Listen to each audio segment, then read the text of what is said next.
Pemirsa, seiring dengan kenaikan kasus positif COVID-19, kenaikan pada bed of ratio atau BOR atau keterisian tempat tidur mulai terlihat. Selain itu, pemerintah juga terus berupaya meningkatkan kesembuhan dengan mencukupi ketersediaan tempat isolasi maupun karantina pasien positif akibat transmisi lokal maupun pelaku perjalanan luar negeri PPLN.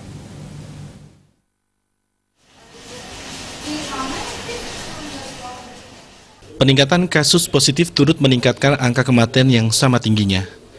Meskipun peningkatan hingga 14 kali lipat dibandingkan 1 Januari lalu, dibandingkan periode gelombang pertama, jumlahnya jauh lebih sedikit.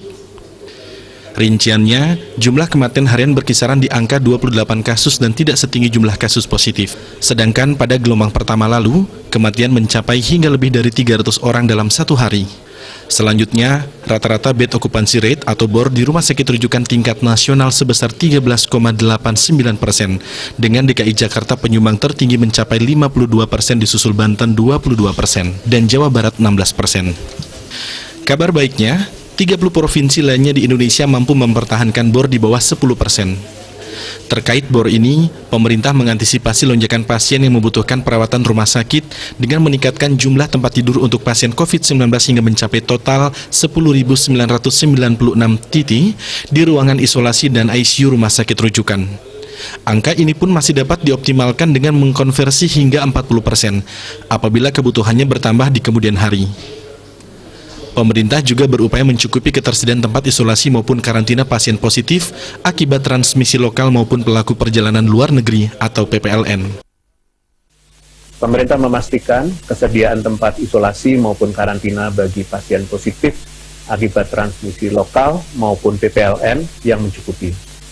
Saat ini terdapat total 7.894 tempat tidur di Wisma Atlet Kemayoran untuk PPLN bergejala ringan dan sedang, dan total 5.796 tempat tidur di Wisma Atlet Pademangan, dan 1.566 tempat tidur di Rusun Penggilingan untuk PPLN tanpa gejala.